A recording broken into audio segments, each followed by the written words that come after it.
old selves. We are live streaming in here tonight, and we've got a treat. Tonight is just like our typical Wednesday night, just right here in this setting. In just a moment,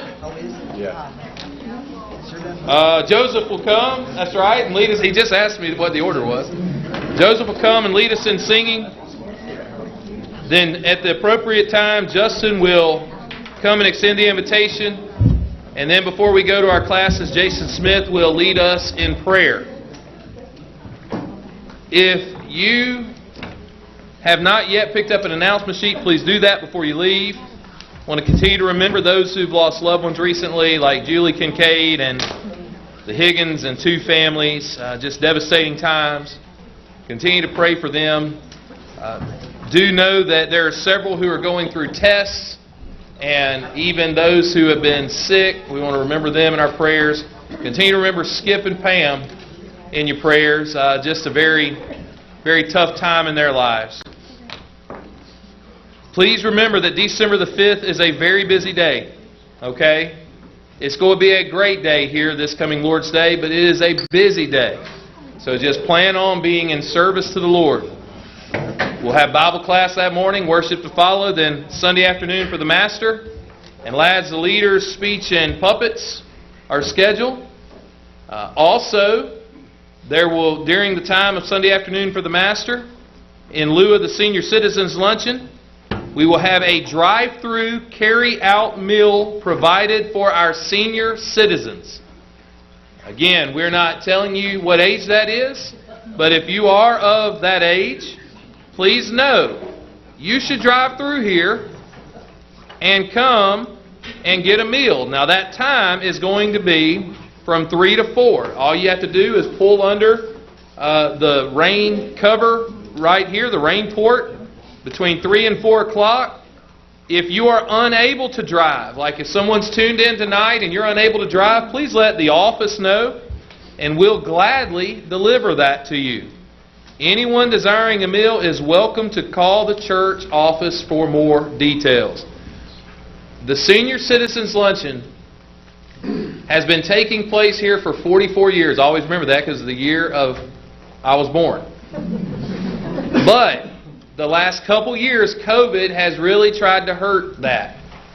But this year, we're finding another way around it. So thank you to those who are planning that and working very hard. Also, December the 5th, again Sunday, deacons, ministry leaders, and elders have a meeting. And that budget meeting is scheduled to begin at 3 o'clock.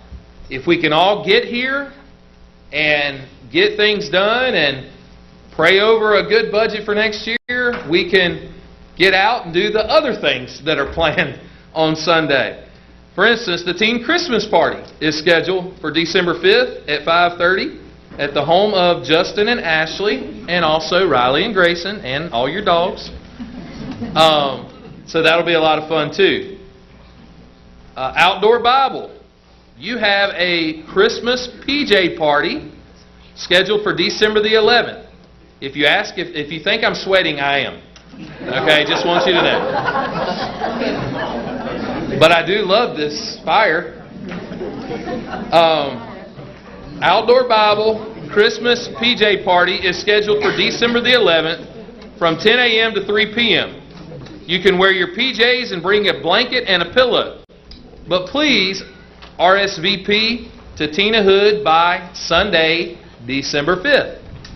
Christmas caroling is scheduled for December the 12th. And that'll be following the morning worship service. Everyone's invited to attend. I think there's a meal that's going to be cooked, and that was going to happen for those going caroling. But if those who are more mature or senior citizens age would like to hear the kids sing, they will have a few songs and such to be able to entertain you if you want to stay.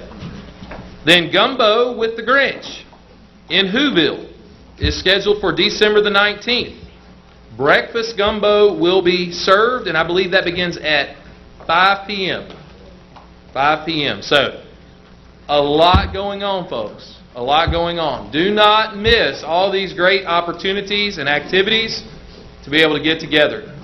Again, in just a moment, Joseph's going to come and lead us. Justin's going to send an invitation. Jason will lead us in prayer. And then following that, if you're in class in here, we're in for a major, major treat. Not just the treats that are on the table. Brother Conrad Carpenter and Brother Mike Eubanks is going to talk about the history of the church. And it's going to be awesome. So we're looking forward to that. Brother Joseph.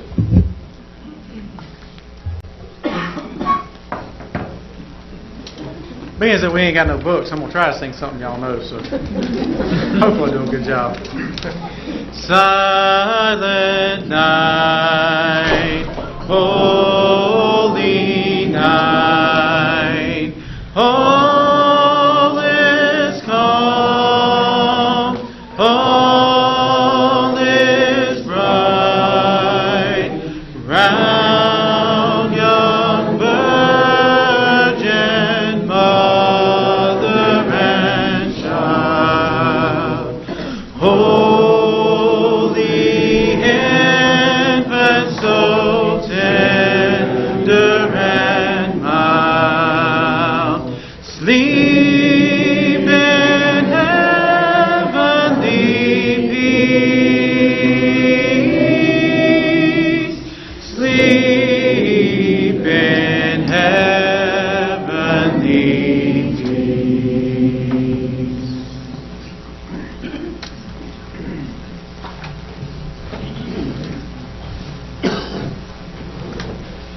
So I do have to add one, maybe two announcements.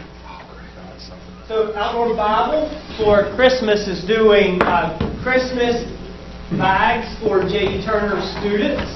And what they are going to put in those bags are a box that comes as a 6-count of Easy Mac Original.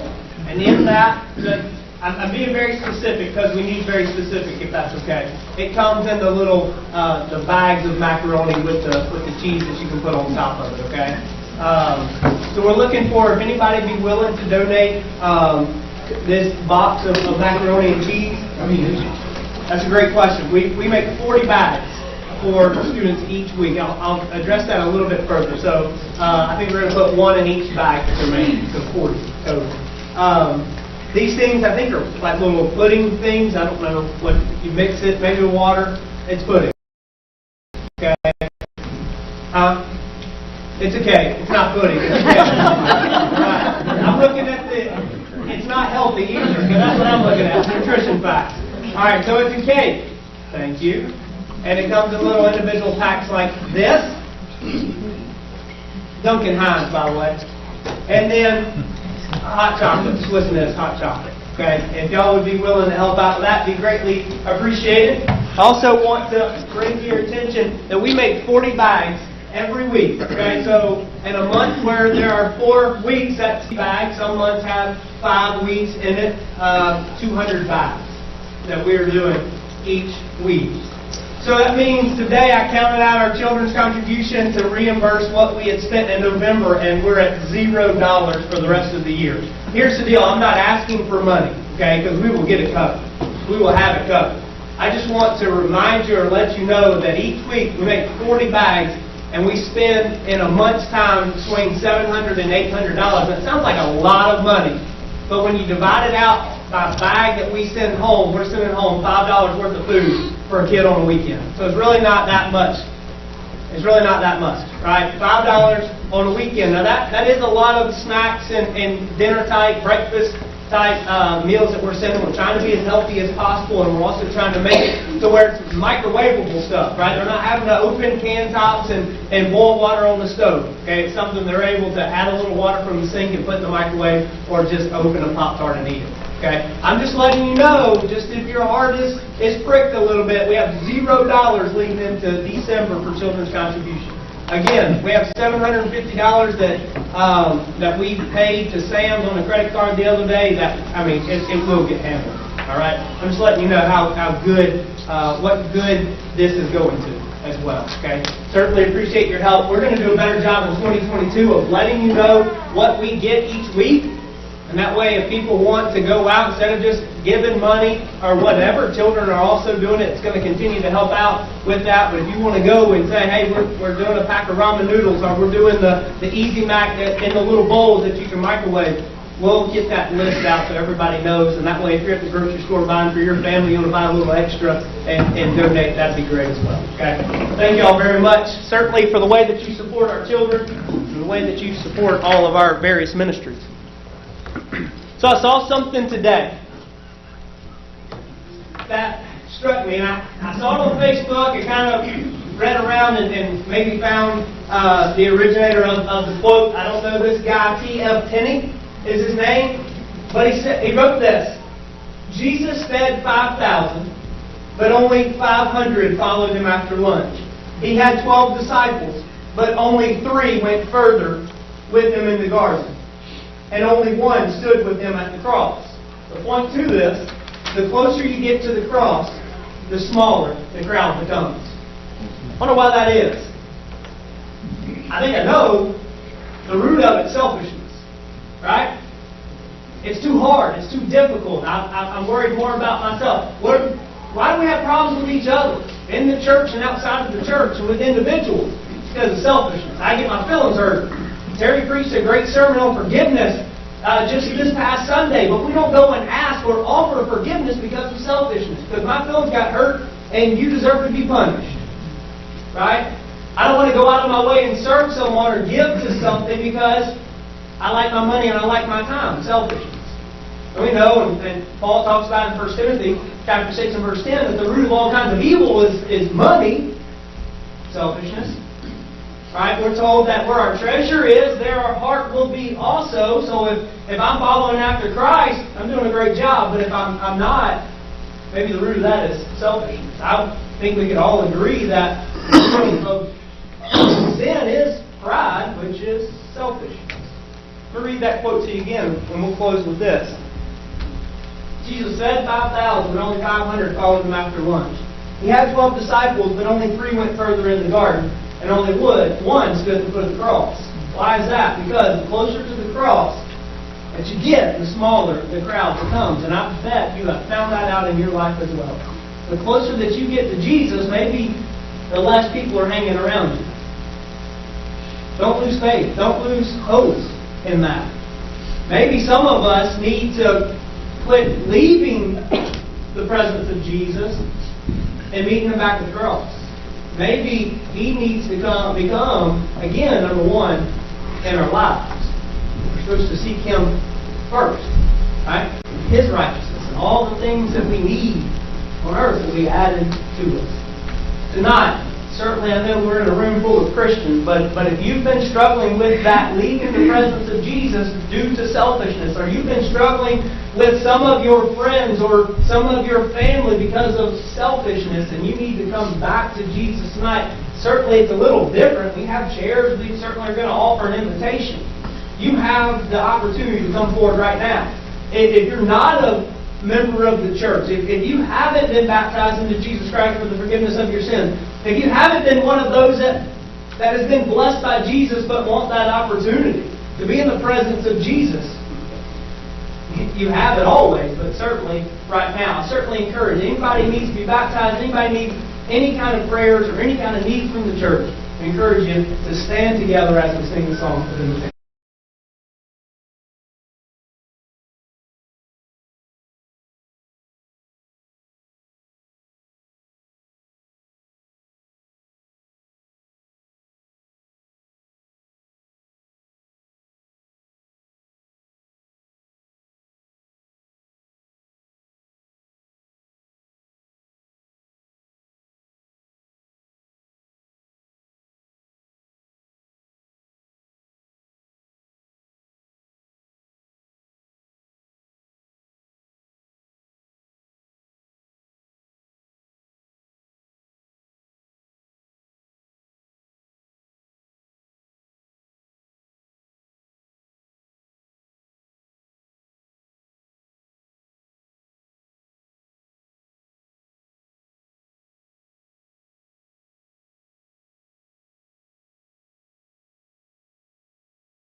I'm only going to be up just a minute and turn it over to Brother Mike. He's got, can you hear me? We're going to turn you up.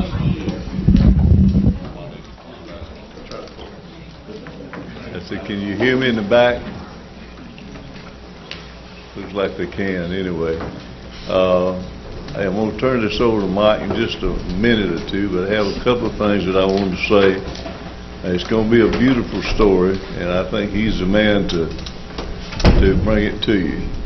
One of the reasons I'm up here tonight is because something that Johnny McDonald said Sunday, that we need to give up our comfort zones. And brother, I'm out of mine right now. You can believe that. But I did anyway. The other thing is that I've had the privilege of serving with and growing up with and learning with a great number of some great people, men and women alike, that have served this church faithfully. A lot of y'all know, and a lot of it had passed and gone on before a lot of you came to hear. But I felt guilty about not saying something about one particular couple. And I know that most of you know or knew Lamar. But Marcille and Lamar was a beautiful, beautiful couple and served in this church in many, many capacities for years. And I just want to pay tribute to those two people. They stand out in my heart. I love them, and I always will.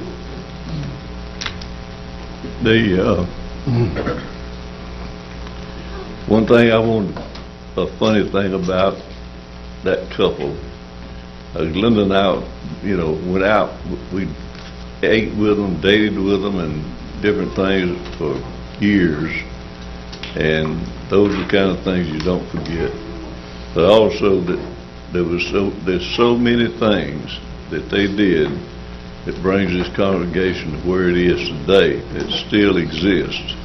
It's still working and it's still in place. One, for example, is this building. Lamar, Marcilla passed, but Lamar worked hard day and night in many different capacities to see that this was done, and we can appreciate that, or I do immensely. But I had a little funny I wanted to tell you. When we finished the building at Fairview, what we called the new auditorium, we were meeting in the old building, and we built a new auditorium, and we were meeting in there. And it had, first time we had padded pews, and Lamar would come in late, when he just got off from work, and come in within an old truck, or oil truck or something, and he would run in and sit down. Well, a lot of times his clothes was not clean, and it was this, that, and the other. And so some of the ladies noticed that that pew that he sat on was stained a little bit. So they got it clean, and they got together and they made a blanket and put it over that section, and that was Lamar's pew. That end was his pew, and in the back where he could slip in, and he would be oily and nasty and greasy and whatever, but he attended service no matter what. He was there every time the door opened, I think. So I just wanted to bring those things to your attention because they were on my heart, and I thank you very much. Thank you, Conrad. I think everybody knows we need to just keep Conrad up here because he don't have to look at notes and think back. But Conrad and I have spent a little bit of time together in the recent days talking about this class going to happen, and I'm just going to have to tell you, I don't know if we can get it done in one class period because there's so much that, look around you in this room right now. Things change every day. Look at Brother Ron Kincaid, and I could go right down the list beyond him, how quick change has happened just this past year. how fast things change. We'll never have this moment back. It's so important what we do right here, right now, and what we do in our future. You cannot put a price tag on that and how it affects others. Conrad and Glenda put together a couple things that I'm going to read. Boy, this fire is hot. Terry, you should have, or Justin should have preached on hell tonight. And everybody should have been up here. But if you go to Matthew chapter 13, and we're not going to read it tonight, the word seed comes out a bunch. And Jesus told 3 different parables. Well, he actually told more parables than that. There's so many lessons in Matthew 13, but it talked about a seed. And a long time ago, there was a small seed planted, and we're going to read about that in a minute. And I'm going to give you a lot of facts, and we're going to talk about history and things that impact us today here. And it's just amazing to remember those things that I've forgotten about just in my short time. I started dating Tanya in 1981, and that's when I started attending here. And I'm going to ask, just for fun, to get started before I give y'all facts, I'm going to ask you some trivia questions. And I want to ask the teens that are in this room tonight the first trivia question. Do y'all know what the first church name was before it was Azalea City Church of Christ? Teens, can y'all tell us that?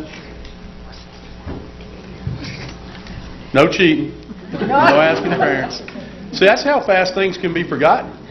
And that's why it's so important sometimes. It was the Fairview Church of Christ. That was their first official name when they opened their first building, was the Fairview Church of Christ.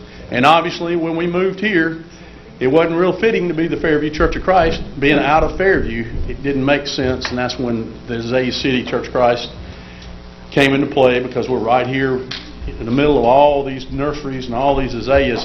Even more so back then, the nurseries were everywhere. Every backyard had azaleas growing in them. All right, we're going to get tougher with it. This is for everybody except Conrad and Glenda, because they know these answers. And we got some people that should know some of these, like Lorraine sitting up front, and Ken Murphy goes back pretty far into those days. Who was the first couple to get married at Fairview? Anybody know that? A lot of you know who they are. You just may not know who were the first ones that were married. Give us the beginning initial. It was a man and a woman. It was a scriptural marriage. Stephen Leach. No, way before that. Just a guess. Ain't that old, brother. I'll go ahead and give it to you. So far, we're not doing good on the trivia questions. No, sir. Way before that. Before that. Wow. John and Ruby. John and Ruby Alsop. Who said that? Trisha. All right, the Pierces, they're ahead of everybody now. Y'all can have a Hershey's Kiss. Here's another tough one. Who was the first baby born at Fairview Church of Christ after they became a congregation? A lot of y'all know this person, and I'll even go ahead and tell you it was a little girl. It's not Oh. way before Ashley.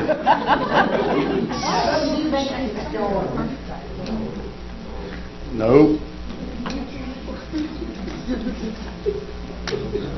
Her name back then was Linda Crabtree. It's now Linda Cooper. Oh. So a lot of y'all know Linda Cooper. She was the first child born. Isn't that neat to know? Yeah. Who was our first preacher? Anybody know that? Who's that? It was before David Wheeler. Wait, it was a couple before David Wheeler. Nine, I believe. No, but we met 9. Very good. Before Perry. There was 2 before Perry. 3 before Perry. Palmer. Who? Palmer. Okay, Glenda, tell them. That's it.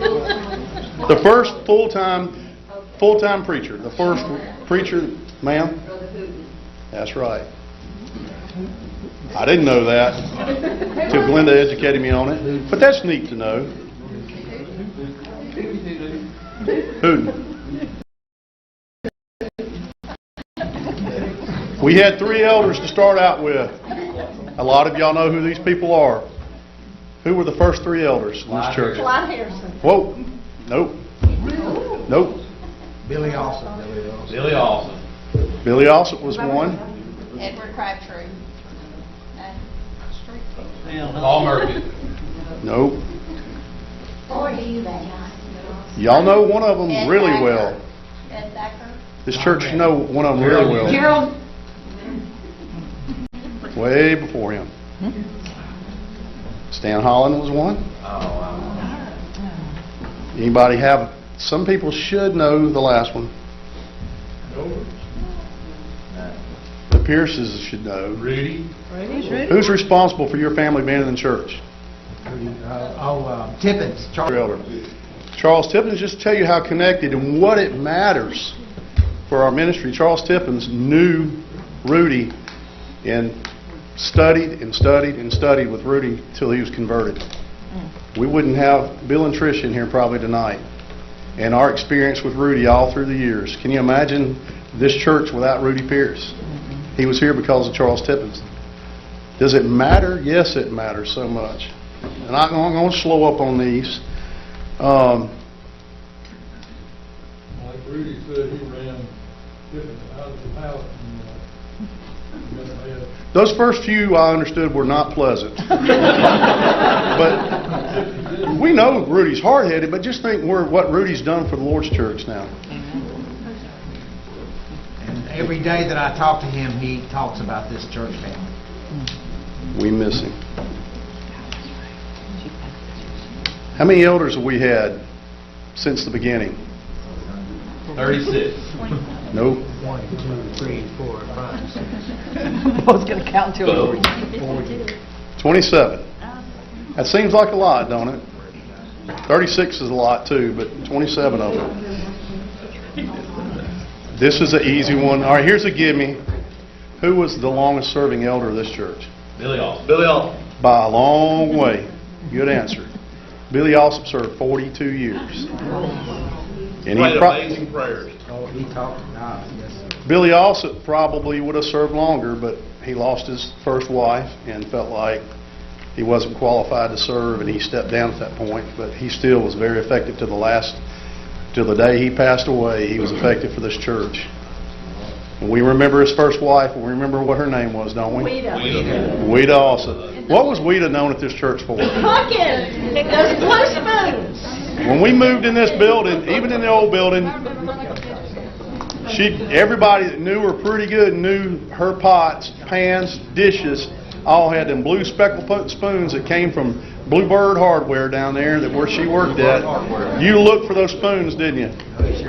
A lot of people didn't know the secret, but I promise you, she let me know, and I look for them every week. That's special. She'll never be forgotten for that. For those of us who know that, but amazing facts. Here's a gimme. We know who the firstborn baby was. Who was the last one? In Fairview. Right here in this church. Hudson! There you go. Easy, give you one. And he's here tonight, but you're not supposed to know that. Yeah. Wait until Sunday. I'm going to read something. I may have to put my glasses on. It's a little dark up here, but 10 years ago, we had our directory, and Glenda put this together, and I'm going to read this, and I know it's a little lengthy, but I'm going to go back and read some other things that were left out of this. And Glenda did an outstanding job putting this together, and a lot of y'all had this right in your homes and didn't know it from just 10 years ago. This is a little history of the church. In April 1951, a small group of people first met for services in a home of Forrest and Nina Mae Eubanks. Y'all remember Sister Nina Mae? She died about 3 years ago. She was a faithful member. Was it more than 3 years ago? And they lived just this side of the Fairview Church of Christ, and that's the little house they met in to start out with. Shortly thereafter, a small log cabin that was owned by A.A. Parham. The charter members were Ed, Bonnie Crabtree, Wayne Crabtree, and Linda, firstborn. And then John, they call Pappy, Johnny, Eva, Johnny Carroll, Eva Joe, Yvonne, and Frank Parham. Mac Johnny, Pauline, Francis, Robert and Tommy Redmond. By 1953, the Fairview congregation held its first services in its own building. Do y'all remember the little building on the west end, northwest end of the old building? Where the fellowship hall was? Yeah, that was the auditorium, and there were some classrooms built behind it, which it all stayed when it was added on to later, but that's where the first building they had. And, lost my place here. The Fairview congregation held its first service in its own building with a membership numbering approximately 20. Can you imagine? 20 people. The first couple married in the new facility was John and Ruby. And Ruby was a Weatherford then, and we had some Weatherfords here. And there's so much relation back and forth that it just ties together so beautifully. The new building was located on Highway 98 between Sims and Wilmer. Hoyt Lawley of Mobile preached from 53 to 56. During that time, the original auditorium and 4 classrooms were built, and the debt was paid in full. In 1957, Houston Eubanks served as interim minister for 3 months. That's a distant relation to me, but y'all remember Sister Ruth? Was it Ruth that remarried Brother Day? Eleanor Kemp's mother. Right, Eleanor Kemp's mother. But she was a member here in latter years, but she was a Day then. She married Brother Day. But she came back to us so many years later. There's so many relationships here. During this time, F.A. Eubanks, which was Forrest Eubanks, which is my grandfather's brother, and members of the congregation built the minister's home, which was located next to the fellowship hall. You remember back then, the minister lived on campus everywhere there was a church. So the preacher's house was, and it's still standing there today. Norman Hooten accepted the position as the minister from 59 to 62, and Nathan Richburg served as the minister from 62 to 63. In 63, the congregation appointed their first elders, Billy Alsop, Stan Holland, and Charles Tippins. At that time, Sammy Wells began serving as the minister until 64, when Earl Godwin worked as interim minister until 65. David Wheeler began serving as the minister, and he worked with the congregation until August of 70. And it was during that time period, Conrad, correct me if I'm wrong, that the Gulf Coast Bible Camp was purchased right before David came there, and David was very instrumental in getting that thing off the ground and going. So I don't know if y'all remember David Wheeler or not. David lives in Atlanta now, and Chances are he's watching tonight. well, I hope he is. But I can remember as a child going to Gulf Coast Bible Camp and him waking us up every morning. Does anybody remember that? Get up, get up, get up, and it was loud.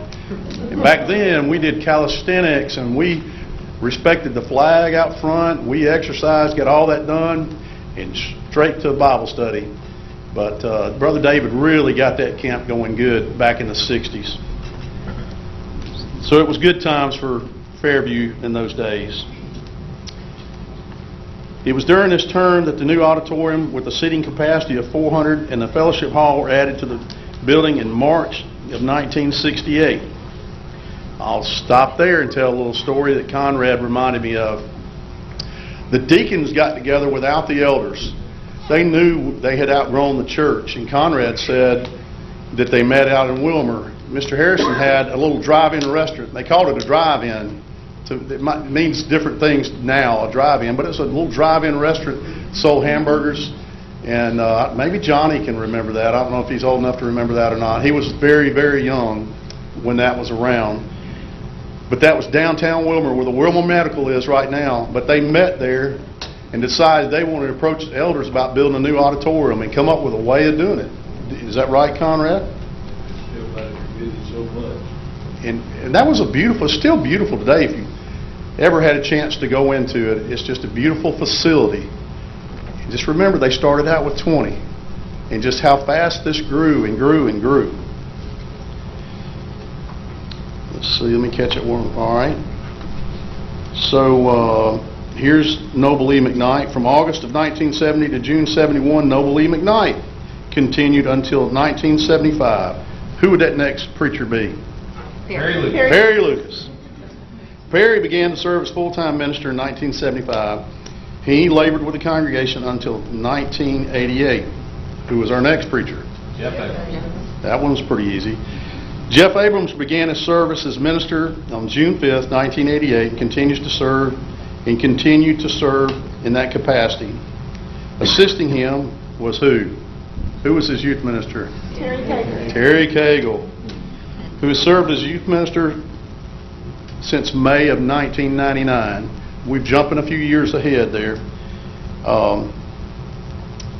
And I'm going to name some other names that y'all have probably forgotten. Over the years, several men have served as associate youth ministers for the congregation.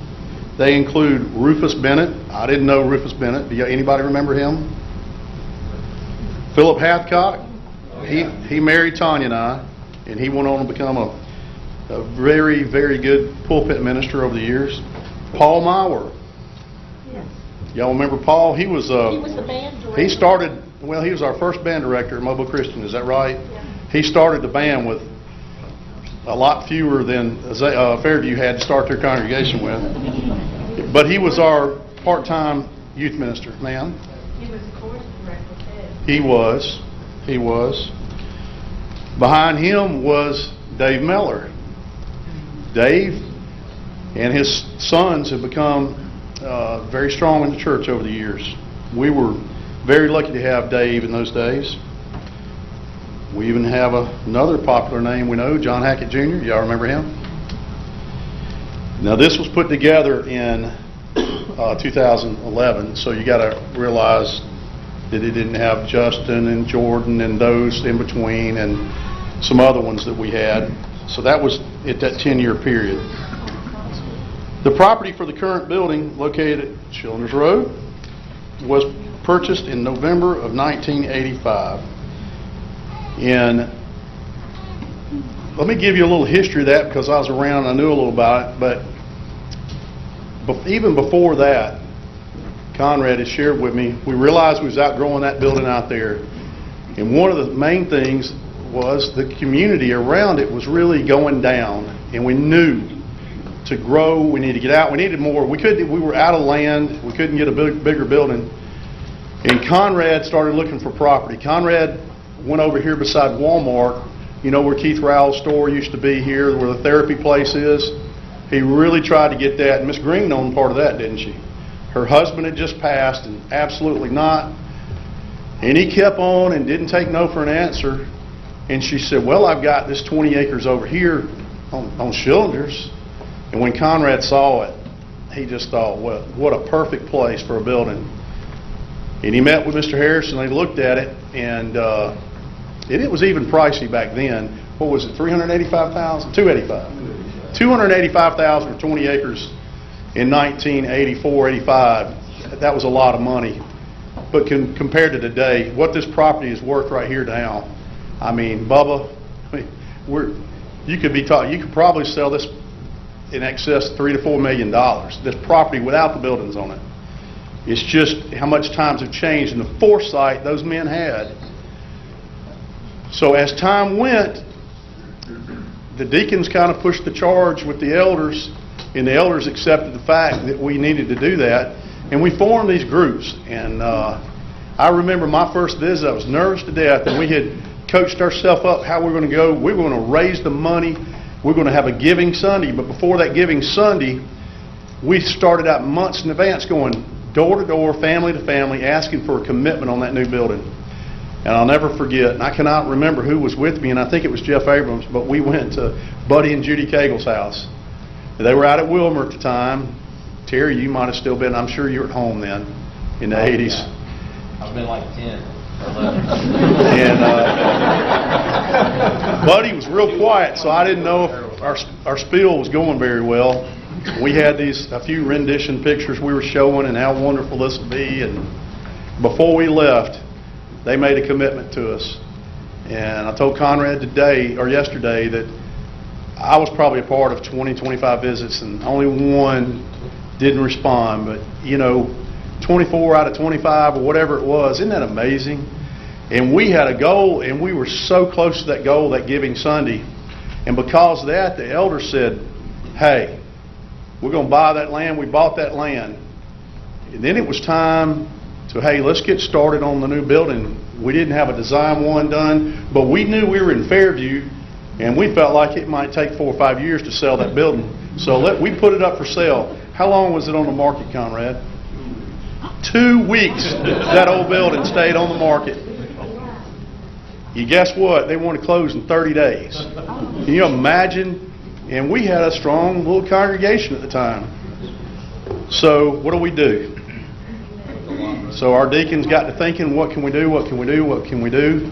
And there was a little church over here on Lott Road that Paul Murphy had tried to get a little congregation going there, and it was struggling, and they had financial issues, and I don't know what all the problem was, but they were ready to sell the building. So Mr. Harrison, he didn't have the money, but he went and borrowed the money and bought that building so we'd have a place to worship till we got one built. And he said, well, we'll get our money back one day. Church don't need it. We'll sell it. And he did. It didn't take long to sell it. You're talking about good times. Y'all remember that, Julie? In there, buddy.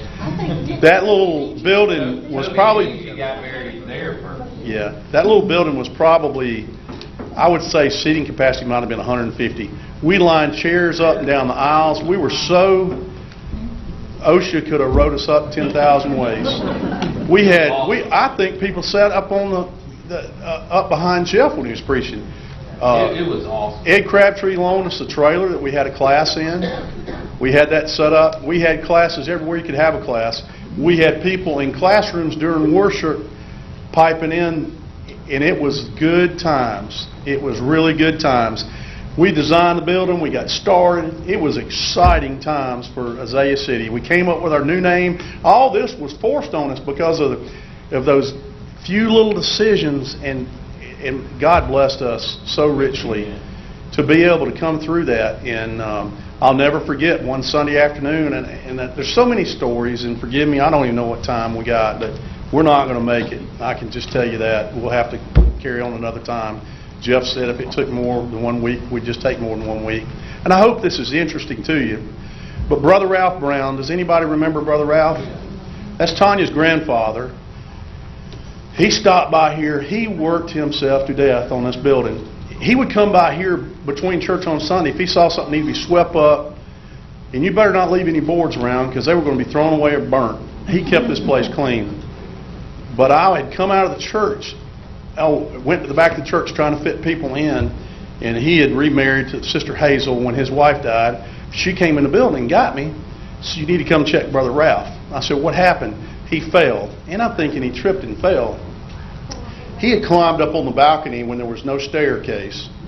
With a wooden ladder he pulled out of somewhere else that the air-conditioned people had up in a hole, leaned it on the balcony so he could see what the view from the balcony was. And coming down, when he took his first step on the ladder, and the bottom of it came out, and he fell and landed on his head. He was unconscious in the car and couldn't respond. And she said, let's just take him to the hospital. Or said, give him a minute. I said, let's get him to the hospital. We got him to Providence. He had a broke neck. How old was he then, He was in his 70s then, wasn't he? It was pitiful. They had one of those halos on his head with 4 bolts in it. He broke his neck. And he was here on Sunday still working. He was in the hospital for 2 weeks. Right. And when he got out of the hospital, he came with that big frame and that halo with those bolts into his skull.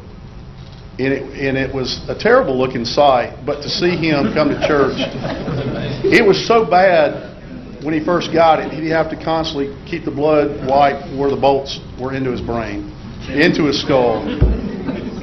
70 years old and had many other issues.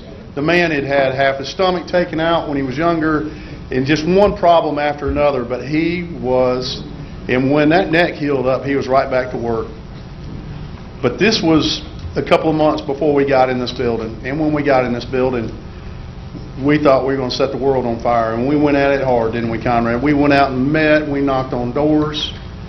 We did a lot of things to try to grow this church. Gerald King watched every brick get laid on this thing, too. He sure did. Gerald King was such a big part of it. Well, I'm going to continue reading because I could get started on stories, and y'all probably don't want to hear my stories. I'm going to go ahead and go to Glenda's and read some of the things here, but how much time do we have left? About 10 minutes. Hour. Long as you take that fire. Well, one thing I'd like to do too before I forget about it, we can't lose these, but anybody that want to see these, we have, of course, this one's a 2011, and here's the church directory of the old Fairview building, the new Fairview building, and this one was from, I think it was the 70s. I believe it was 1972. And you open the front cover, there's old Perry Lucas, and there's our three elders at the time in front of the church sign, Elbert Alsop, Brother Billy, and Brother Clyde Harrison. And and the church secretary was Viola Thacker. And I want to say something else. When I came here, Viola Thacker was not our church secretary. It was Glenda Carpenter. And Glenda, I don't know what Perry Lucas would have done without her. I don't know what, I know what Jeff Abrams would have had to leave. But what it meant to Jeff Abrams, and I can't imagine what it meant to David Myers and what it meant to Terry Cagle to have Glenda. Glenda took a little bit of a break, and Pam Carpenter took over for just a short while, wasn't it? You know, Mike, in sports, they have a reference called, and we do not mean this derogatory about that precious lady, but the GOAT. The greatest of all time. Amen. She sure is. And if Sister Glenda is talking, you better be quiet and listen, because there's a lot of wisdom that comes from that sweet lady. But she's one of the toughest, kindest people I know. If you come to this church, no matter what you look like, what you're driving, if you're even driving, she's going to find a way to help you. Bless her heart. She is, I can't even imagine how many people she's helped over the years. And I don't know what this church would look like today without Sister Glenda. Amen. And I did not want to get past this class period without saying that, because I know what she means to me. And Glenda can call and be so apologetic. I'm so sorry to take your time. Glenda, it's okay. It's okay. And I know if she calls, it's important. She don't bother me for little things, but when Glenda calls, it is something majorly important. And she doesn't fret. She's always our cheerleader. It's going to be fine. We've had worse. It's going to be fine. And I can remember times, even since we've been in this building, we couldn't make payroll. Jeff Abrams didn't take a check. And guess who else didn't take a check? Glenda. I don't feel right. I'm not going to take one. She went weeks without a check one time, and so did Jeff, to help this church survive over some bumps we had in the road. And it's Glenda and Conrad put this thing together, and their first sentence is, after they started talking about the beginning of the church, is a seed was planted. And that's why I thought about Matthew 13 when they said a seed was planted. And let me tell you about that seed. That seed was nurtured, it was watered, it was fertilized. And Ken Murphy's been here longer than I have, and I remember Ken Murphy back in those days. You know what he was doing every Sunday morning, Sunday night, Wednesday night? Driving a bus, hauling kids to this church. Y'all remember that? The old Joy Bus days. Well, I remember you were here, and that was your deal. He's always been such a benevolent man. Can you imagine what this church would be like without Ken Murphy? I can't even imagine. And so many of your parents that I knew, grandparents, you know, I look around this room and I'll forget somebody, but sitting here listening to Brother Havard preach, whoo, he could bring it. Y'all have heard Todd Cagle's voice. You heard Todd Cagle preach. Well, he got that from his granddaddy, didn't he, Terry? Yeah. That man could command. And I don't know if he ever cracked the Bible when he preached, because he knew the Word. Our sister Joanne Brown, she hadn't been here quite as long as them. She ain't near as old as all them. But we go back. When they moved to Fairview, they moved in Larry Batchelor's house. You remember that? And boy, that was the biggest house in Fairview. It was the biggest house, and we've had some good times. And Brother Duke, we miss him so bad. Duke was not a very big man in stature, but he was, whew, the Army gave him some fire, didn't it, Joanne? Many good people, Jake Tuberville. Did anybody know Jake Tuberville? I know Ken, you do. I know Joanne remembers him. Jake Tuberville was shorter than Duke, if you can imagine. He was a little fella. Sister Eunice was about a foot taller, wasn't she? But the sweetest couple, he was awesome. And when he passed, Sister Eunice had a tough time out there. And I'll tell you a quick story about Sister Eunice. She wanted Tanya and I to have, her house was covered in plants and flowers. She lived out in Georgia. Jeff used to go out and hunt. Jeff Abrams hunted in her backyard. And we had good times out there when they'd have get-togethers. But she had this giant twisted fig tree, and it was like February, or I think it was February. She asked us to come pick it up, and it was too cold. I didn't know you couldn't haul a plant in freezing cold weather. We put it in the back of the truck, and a Christmas cactus and some other things. She gave us a load. We hauled that thing home, and about a week later, the leaves fell off of it, and it died. She told us we got to keep that thing inside. And Tanya and I fretted over that twisted fig.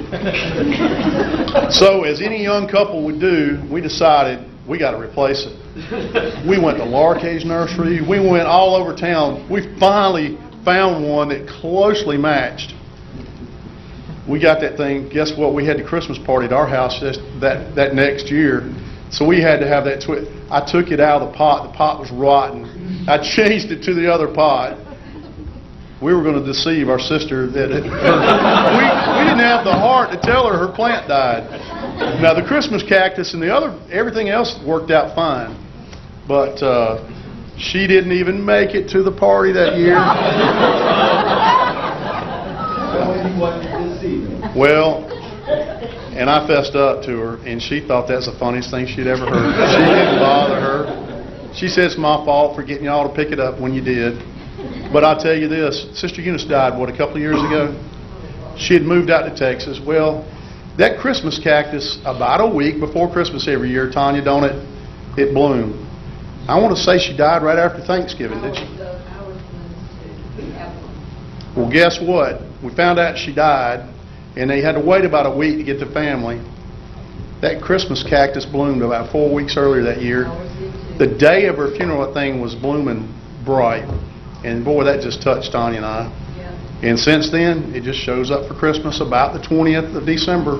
That thing will bloom, and it's beautiful. And it's still in that old number 2 wash tub she gave it to us in. That thing is... But there's so many special memories, and Tanya will kill me for telling you about the twisted fig tree. Yes, sir.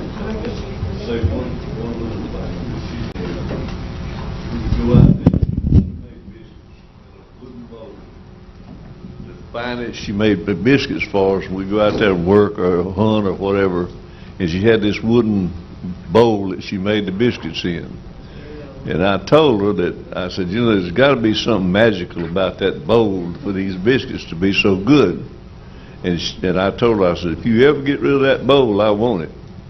And before she died, she called me, and I went over there and I got that bowl at the house.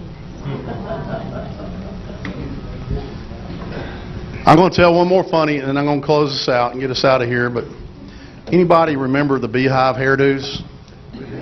Anybody want to see a couple of good ones? I'll show them to you right after class. Sister Glenda and Sister Lorraine were in competition. Those things were that tall. And then it must have went out really quick because the next bulletin, they were back to normal hair. But they're both beautiful ladies, even with a beehive. And you ought to see Conrad back in his younger days, too. Listen, if we take anything out of this class, these fires that were built before us, let's keep them kindled. Let's do everything we can possibly do to further the kingdom here at Azalea City. It's wide open, and we're not taking advantage of it. I'm not taking advantage of it. We need to lead people to Christ, grow this church, and then 40, 50, 60 years from now, people that can remember some of us. Let's leave a legacy. And if y'all want to continue this, maybe later, we will, and I'll get with Jeff. But just take one thing from this. Let's do everything we can do because so many of them people did. So we're here where we are today. And I'm thankful for those people. And if you see somebody that's been around here for a few years, you thank them because I've got so much to be thankful for so many. And I'm sorry if I left you out tonight, but I could tell you so many more stories. Kent had a grandmother here. Sister Akers was here. That was your grandmother, wasn't it? Yeah. She was one of the early members here at this church. So there's a lot of legacy here. We have a lot of family. And if you don't have family here, you do now, because we're your family. We're your forever family. I love every one of you. Thank you for being here, and thank you for being patient with our rambling. Thank you, Conrad. And you want to, these bulletins are up here. Please don't take them home, if you will. Just, you're going to have to ask Linda or Conrad for them. Thank y'all. Mine. Yes. I didn't know this till you read the name, but you mentioned Earl Godwin. Yes. That was my mother's uncle. Really? I did not know when you said that name, I couldn't believe that. And she may have told me that name, forgotten, but yeah, that's Mama's uncle. That was my granddaddy's brother. I did not realize that. If you told me, I forgot about it. I'll tell you one other thing, that just looking at Julie, just so many things come back. Y'all remember Desert Storm? Yeah.